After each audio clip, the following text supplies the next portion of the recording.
Hello friends, good morning. Welcome to our channel Target with Lallan Sharma. Today we will discuss about electric field and intensity of electric field. आइए देखते हैं। मान लेते हैं यहाँ पे कोई चार्ज है Q और एक दूसरा चार्ज ले आते हैं। ये स्मॉल लेटर में Q है मान लेते हैं और ये रिपल्सन फोर्स का फील कर रहा है। एक चार्ज रखा हो या चार्ज का समूह रखा हो, ग्रुप ऑफ चार्ज, और फिर भी ये चार्ज यहाँ रखा है और इस पर क्या रिपल्सन फोर्स कार्य कर रहा है। तो जहां तक रिपल्सन फोर्स वर्क कर रहा है वहां पे हम लोग क्या कहेंगे, इलेक्ट्रिक फील्ड है। और जब आगे बढ़ने पर रिपल्सन फोर्स जब वर्क ना करे जहां पर, तो हम लोग समझेंगे कि वहां पे इलेक्ट्रिक फील्ड नहीं है। The region surrounding a charge or group of charges in which another charge experience a force of attraction or repulsion is called electric field. अरे मतलब यहाँ ये निगेटिव चार्ज है।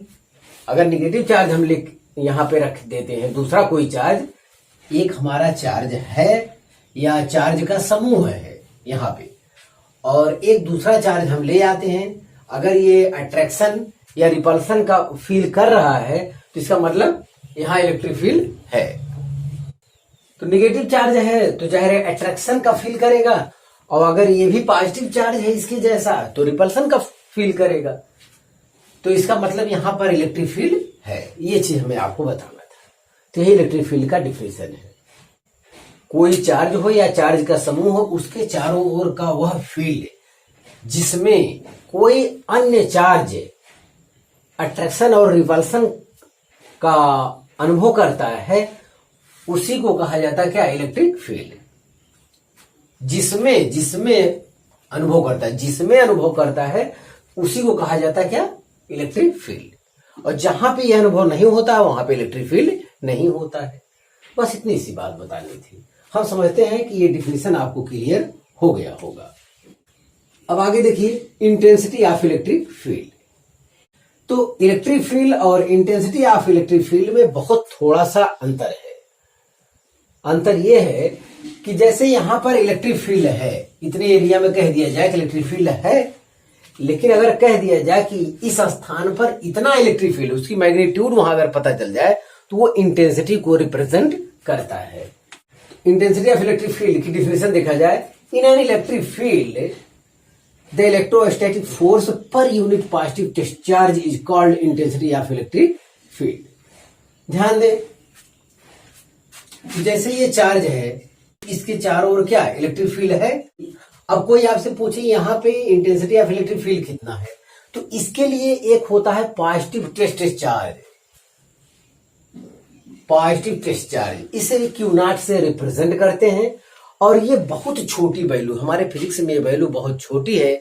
इसकी वजह से इसका अपना कोई क्षेत्र नहीं होता है। ध्यान दें, बहुत छोटी वैल्यू, केवल टेस्ट करने के लिए ही इसका उपयोग किया जाता है। अब यहाँ पॉजिटिव टेस्ट चार्ज अगर रख दोगे इलेक्ट्रिक फील्ड में, यहाँ मान लेते हैं कि इस चार्ज के कारण यहाँ पे क्या है, इलेक्ट्रिक फील्ड है। जब यहाँ रख दोगे तो इस पर क्या कार्य करेगा, फोर्स कार्य करेगा। Force per unit test charge is called intensity of electric field. Definition देखा जाए, in an electric field the electrostatic force per unit positive test charge is called intensity of electric field. इसका मतलब ये विद्यार्थी, हम यहाँ पे टेस्ट चार्ज रखे तो इनके बीच क्या रिपल्सन फोर्स कार्य करेगा। रिपल्सन फोर्स हो, अट्रैक्शन फोर्स हो, दोनों में से कोई कार्य करेगा। अगर फोर्स ज्यादा, ये तो बदलने वाला है नहीं, पॉजिटिव टेस्ट चार्ज, जब फोर्स ज्यादा कार्य करेगा तो इंटेंसिटी ऑफ इलेक्ट्रिक फील्ड ज्यादा होगी। ज्यादा कब कार्य करेगा, जब ये टेस्ट चार्ज को यहाँ पे रखेंगे, नजदीक रखेंगे क्यू नॉट को नजदीक जब रखेंगे इसके, तो रिपल्सन फोर्स का मान ज्यादा नहीं हो जाएगा।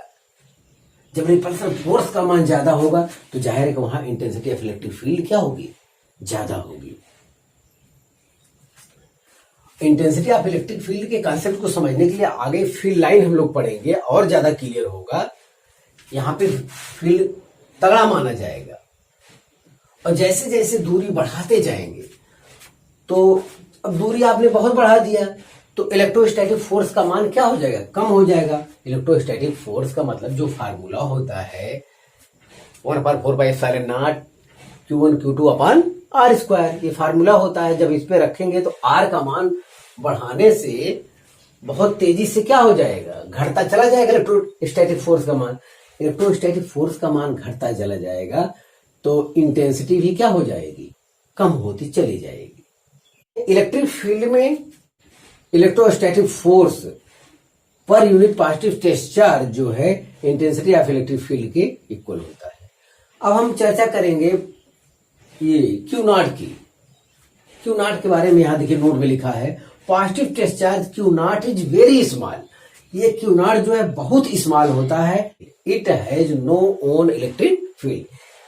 इसका अपना कोई, ओन मतलब अपना इलेक्ट्रिक फील्ड, इसका कोई अपना इलेक्ट्रिक फील्ड नहीं होता। ये वैल्यू इतनी कम होती है कि इसका कोई अपना इलेक्ट्रिक फील्ड नहीं होता है। ये चीज आपको इसके बारे में जानना चाहिए। तो इलेक्ट्रिक फील्ड में, और आप उस इलेक्ट्रिक फील्ड में ये चाहते हैं कि इंटेंसिटी ऑफ इलेक्ट्रिक फील्ड कितना होगा, तो आप पॉजिटिव टेस्ट चार्ज को उसमें रखिए और उस पर देखिए कितना फोर्स वर्क कर रहा है और पॉजिटिव टेस्ट चार्ज से डिवाइड कर दीजिए तो हमें इंटेंसिटी ऑफ इलेक्ट्रिक फील्ड पता चल जाएगा। अगर फोर्स ज्यादा है तो जाहिर इंटेंसिटी ऑफ इलेक्ट्रिक फील्ड का मान ज्यादा होगा। फोर्स कम वर्क करेगा उस पर तो इंटेंसिटी ऑफ इलेक्ट्रिक फील्ड का मान कम होगा। ये डिफिनेशन आपको जानना चाहिए। आगे हम इसका डेरिवेशन भी करने वाले हैं, इसका डेरिवेशन भी आगे करने वाले हैं। हाँ, कुछ और कंसेप्ट यहां बच गया है, ये भी देख लिया जाए। Relation between electric field and electrostatic force. यहां से देखा जाए, अगर यहां भी आप निकालना चाहेंगे इलेक्ट्रिक फोर्स इस फार्मूले की सहायता से, तो electric force equal to Q naught E आएगा। यहां पे तीर गुणा करेंगे जब, यस। तो ठीक उसी प्रकार से यहां भी देखिए, in an electric field E A charge Q experience a force, तो फोर्स एफ इक्वल टू क्या हो जाएगा, क्यू ई। इसी फार्मूले से ये चीज आया है। फोर्स एफ इक्वल टू क्या आएगा, क्यू ई।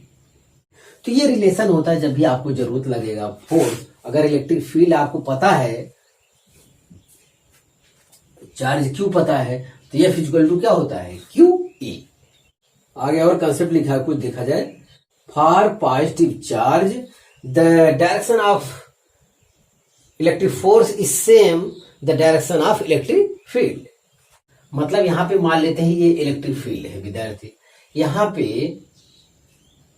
इलेक्ट्रिक फील्ड का ये डायरेक्शन है। यहां पे कोई पॉजिटिव चार्ज क्यों रखेंगे अगर, तो इस पर जो फोर्स कार्य करेगा वो किधर कार्य करेगा, फोर्स जो कार्य करेगा विद्यार्थी एफ ई, वो इलेक्ट्रिक फील्ड के डायरेक्शन में वर्क करेगा, ये कहना है यहाँ पे।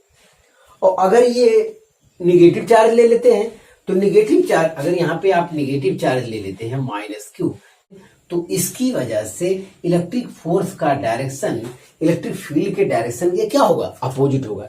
तो इस कंसेप्ट को आपको हमेशा याद रखना है। इसकी आगे की डेरिवेशन वगैरह में जरूरत पड़ेगा, न्यूमेरिकल में जरूरत पड़ेगा, तो ये कंसेप्ट आपके दिमाग में व्यवस्थ रहना चाहिए। अगर इलेक्ट्रिक फील्ड में पॉजिटिव चार्ज है तो इलेक्ट्रिक फोर्स का जो डायरेक्शन होगा इलेक्ट्रिक फील्ड के डायरेक्शन में होगा। अगर इलेक्ट्रिक फील्ड में नेगेटिव चार्ज है तो जो उस पर इलेक्ट्रिक फोर्स कार्य करेगा वो इलेक्ट्रिक फील्ड के अपोजिट डायरेक्शन में होगा, यस। तो यही चीज आपको इतना ध्यान देना है। यहाँ पे वही चीज ये करा, for negative charge the direction of electric force is opposite in the direction of electric field. तो ये इतना कॉन्सेप्ट यहाँ पे बन रहा है विद्यार्थी। हाँ, इंटेंसिटी ऑफ इलेक्ट्रिक फील्ड के डेरिवेशन से पहले हम लोग इसका यूनिट और डायमेंशन को समझेंगे, तो थोड़ा सा उसके बारे में देख लिया जाए। यहां कहेंगे unit and dimensions.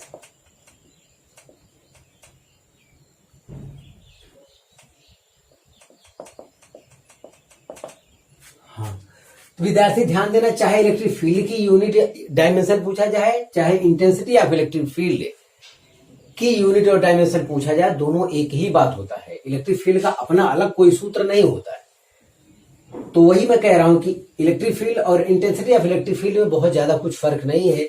Electric field मतलब यहाँ पे इलेक्ट्रिक फील्ड है और अगर वहां कहीं किसी बिंदु पर किसी पॉइंट पर मैग्नीट्यूड का पता चल जाता है तो वही चीज होता है वहां पे intensity of electric field. Yes, तो यूनिट हो जाएगा न्यूटन पर कूलाम। न्यूटन पर कूलाम फार्मूला देखिए, न्यूटन पर कूलाम हो गया। डायमेंशंस फोर्स का होता क्या है, m/L⁻², और Q का फार्मूला Q = IT, ये हो जाएगा AT। हाँ, इसे कंबाइन कर लिया जाए तो ये हो जाएगा mL T⁻³ 1⁻⁴। तो mL तो रहेगा ही, T⁻³ हो जाएगा, ये T ऊपर चला जाएगा, माइनस से घात और ऐड हो जाएगा, ए भी ऊपर जाएगा 1⁻⁴। तो ये रहा यूनिट और डायमेंशंस। तो आप इसे कॉपी कर लीजिए। हाँ विद्यार्थी, अगला हेडिंग देखा जाए, intensity of electric field due to a point charge. तो अब इंटेंसिटी ऑफ इलेक्ट्रिक फील्ड का विद्यार्थी हमको डेरिवेशन करना है। ध्यान दें, यहां पे हम मान लेते हैं कि एक +Q चार्ज है, एक ऐसे मीडियम में रखा है जिसका डाइलेक्ट्रिक कांस्टेंट K है। यस, और इस चार्ज से स्मॉल r डिस्टेंस पर एक पॉइंट P है जिस पर हमें intensity of electric field find करना है। तो अब हम क्या करें, इसके लिए हम पॉजिटिव टेस्ट चार्ज को यहां पर रखते हैं। जब पॉजिटिव टेस्ट चार्ज को रखते हैं तो ये भी पॉजिटिव है, जिस पर क्या वर्क करेगा, रिपल्सन फोर्स लगेगा। तो वही फोर्स हम फाइंड कर लेते हैं। तो वो फोर्स हो जाएगा Fe = 1/4πε0K × Q⁵r²। अगर आप एयर आर वैक्यूम में रखते हैं तो ये K = क्या होता है, 1 होता है, तब लेके नहीं चलेंगे। यस, तो अगर रहेगा कोई मीडियम में ये चीज कर रहे हैं आप, तब तो K लिखा जाएगा। एयर आर वैक्यूम के लिए K का मान 1 होता है, नहीं लिखा जाएगा। तो फोर्स आ गया विद्यार्थी। अब from definition of intensity of electric field वो क्या कहता है, = force per unit positive test charge होता है।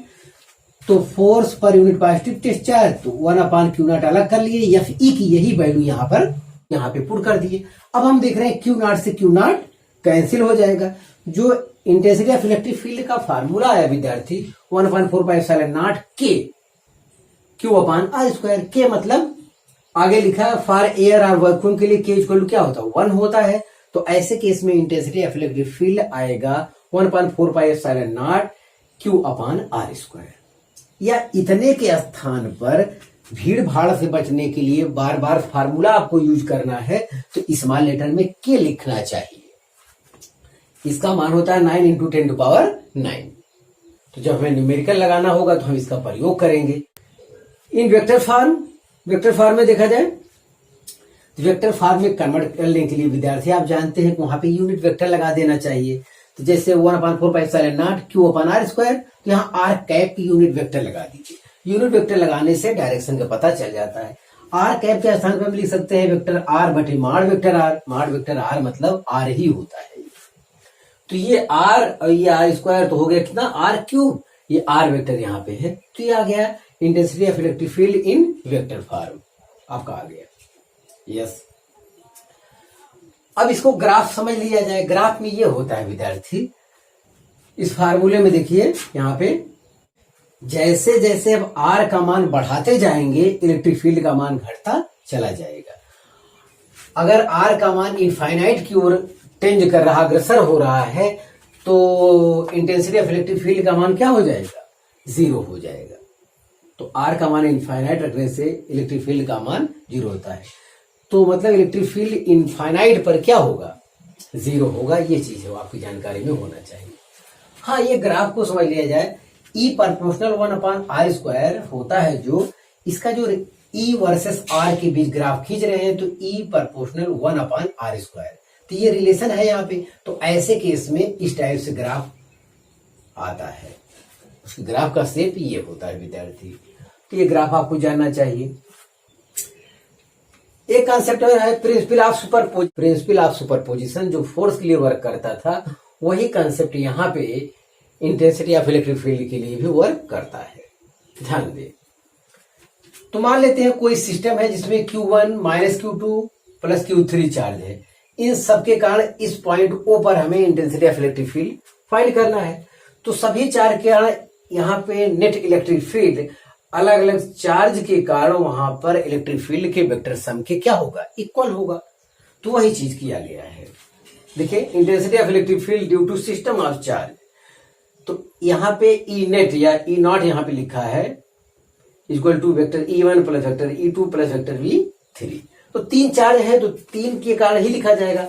अगर n चार्ज होते फॉर n पार्टिकल सिस्टम, मतलब 3 ना होते, n पार्टिकल सिस्टम होते और किसी पॉइंट पर इंटेंसिटी ऑफ इलेक्ट्रिक फील्ड पूछा जाता तो सभी के कारण इंटेंसिटी ऑफ इलेक्ट्रिक फील्ड के वेक्टर सम के क्या होगा, इक्वल होगा।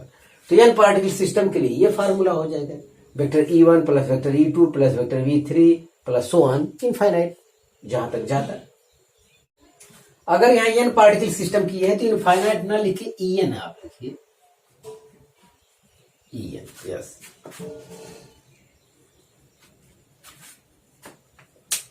तो विद्यार्थी ये डेरिवेशन हमारा कंप्लीट हो गया। तो फिर ध्यान से सुनिए, ये कंसेप्ट दिमाग में रखिए। मान लेते हैं किसी पॉइंट पर यहाँ पे इस चार्ज के कारण तो यहाँ पे इलेक्ट्रिक फील्ड है, किसी पॉइंट पर इंटेंसिटी ऑफ इलेक्ट्रिक फील्ड पूछ रहा है आपसे, तो आप क्या करेंगे, वहां पे पॉइंट चार्ज रख दे दीजिए। जब पॉइंट चार्ज रख देंगे तो उस पर फोर्स कार्य करेगा, तो फोर्स आप निकाल लीजिए, फार्मूला कूलॉम लॉ जो आप जानते हैं, फोर्स निकाल लीजिए। अब वहां पे इंटेंसिटी ऑफ इलेक्ट्रिक फील्ड पूछा, आप क्या किया जाए, तो उसके डिफिनेशन पर गौर करना चाहिए। Force per unit positive test charge is called intensity of electric field. तो इसमें आप रख दीजिए फोर्स की वैल्यू, क्यू नॉट से क्यू नॉट कैंसिल हो जाएगा। क्यू नॉट विद्यार्थी बहुत छोटा वैल्यू होता है, इतना छोटा होता है कि इसकी वजह से इसका अपना कोई इलेक्ट्रिक फील्ड नहीं होता है। क्यू नॉट हमारे आंसर का हिस्सा नहीं है, ये कैंसिल हो जाता है, केवल टेस्ट करने के लिए ही प्रयोग होता है पॉजिटिव टेस्ट चार्ज। ध्यान दें। तो विद्यार्थी आप इसे कॉपी कर लीजिए, कुछ मेन पॉइंट हम आपको और बताएंगे। हाँ विद्यार्थी, इंटेंसिटी ऑफ इलेक्ट्रिक फील्ड से रिलेटेड कुछ कंसेप्ट को समझ लिया जाए जो न्यूमेरिकल के लिए उपयोगी होगा। तो पहला पॉइंट देखें, charge particle always experience a force in an electric field whether it is at rest और मोशन। इलेक्ट्रिक फील्ड में, यहां पे इलेक्ट्रिक फील्ड है मान लेते हैं, कोई चार्ज पार्टिकल रेस्ट पे है या मोशन पे है तो वो फोर्स का अनुभव अवश्य करेगा। कोई चार्ज पार्टिकल रेस्ट पे है या मोशन में है, वो फोर्स का अनुभव अवश्य करेगा। यही ये पॉइंट कह रहा है। रेस्ट पे है तो ऑलवेज जो है क्या कार्य करता है, केवल इलेक्ट्रोस्टैटिक फोर्स वर्क करता है। अगर वो मोशन में है तो इलेक्ट्रिक फोर्स और मैग्नेटिक फोर्स दोनों वर्क करता है, मतलब फोर्स उस पर अवश्य लगता है। ये आपकी जानकारी में होना चाहिए। अगला पॉइंट देखा जाए, electric field decreases in the presence of dielectric and becomes 1/k times of its value in free space. तो देखा जाए, जैसे यहां पे अगर वैक्यूम वाला केस है तो 1/4πε0 Q/r² फार्मूला होता है। अगर वो किसी मीडियम में है तो यही चीज आएगा 1/4πε0 K इंटू Q/r²। तो अगर K को हम अलग कर दें 1/k तो ये क्या हो जाएगा, ये E0 वाली वैल्यू के क्या हो जाएगा, बराबर हो जाएगा, इक्वल टू क्या, E0/k। देखिए आपका ये चीज आ रहा है। तो यही चीज फोर्स के लिए भी है, फोर्स भी क्या हो जाएगा, K टाइम्स डिक्रीज कर जाएगा और इंटेंसिटी ऑफ इलेक्ट्रिक फील्ड भी K टाइम्स डिक्रीज कर जाएगा। दोनों के लिए एक ही कंसेप्ट है, चाहे फोर्स हो या इलेक्ट्रिक फील्ड, दोनों के लिए एक कंसेप्ट है। वैक्यूम के लिए आपका एक फार्मूला हो गया, कोई मीडियम है तो ये फार्मूला हो गया। तो 1/k यहाँ पे आप देखिए बाहर कर लीजिए तो किसके बराबर होगा, यही ऊपर वाले बराबर हो जाएगा। वो कितना है, E0 हो जाएगा। तो इक्वल टू E0/k। और हम लोग इससे पहले भी पढ़ चुके हैं F इक्वल टू F0/k। तो दोनों का एक ही कंसेप्ट है। दोनों का एक ही कंसेप्ट क्यों है, क्योंकि electric intensity of electric field का जो डिफिनेशन पढ़े हैं, force per unit positive test charge होता है। तो यही टेस्ट चार्ज से केवल डिवाइड करना पड़ता है। फोर्स वाले में वो K तो रहता ही अगर मीडियम में है, यस। तो इसीलिए दोनों के लिए ये चीज लागू होता है। तो चाहे इलेक्ट्रिक फोर्स की बात करें या इंटेंसिटी ऑफ इलेक्ट्रिक फील्ड की बात करें, मीडियम होने पर वो क्या कर जाता है, 1/k टाइम्स डिक्रीज कर जाता है। ये जानकारी में होना चाहिए। अगला पॉइंट देखा जाए, if identical charges are placed on each vertices of a regular polygon then E net equal to 0 at centre. तो ये कंसेप्ट अभी बता रहे हैं, इस पर हम लोग प्रॉब्लम भी आने वाले कल में सॉल्व करेंगे। यहां पे देखिए इस टाइप से क्यू चार्ज रख दिया जाए इस टाइप से, यहाँ पे ये सभी क्या है, इक्विलेटरल ट्रायंगल है, तो इसके सेंटर पे नेट इलेक्ट्रिक फील्ड क्या होगा, वो 0 होगा। ये चीज यहाँ पे कह रहा है। तो कोई भी शेप स्क्वायर के शेप में है, ये चीज है, सब साइड ए है, यहाँ क्यू रख दिया जाए, यहाँ क्यू चार्ज रख दिया जाए, यहाँ क्यू चार्ज, यहाँ क्यू चार्ज, तो यहाँ पे सेंटर पे जहां पे डायगोनल इंटरसेक्ट करेंगे, यहाँ पे नेट इलेक्ट्रिक फील्ड का मान क्या होगा, 0 होगा। ये चीज वो कंसेप्ट कह रहा है। तो अगर 0 होगा, यहाँ पे इलेक्ट्रिक फील्ड का मान भी 0 होता है, यहाँ पे फोर्स का मान भी 0 होता है, ये भी कंसेप्ट आपको बताया गया है। तो दोनों के लिए वो कंसेप्ट लागू होता है। यस, तो आप इसे कॉपी कर लीजिए। तो हाँ विद्यार्थी, आने वाले कल में हम लोग प्रॉब्लम को सॉल्व करेंगे, तो ये कंसेप्ट आप तैयार कर लीजिएगा। तो आज बस इतना ही। आप मेहनत से पढ़ाई करते रहें। All the very best.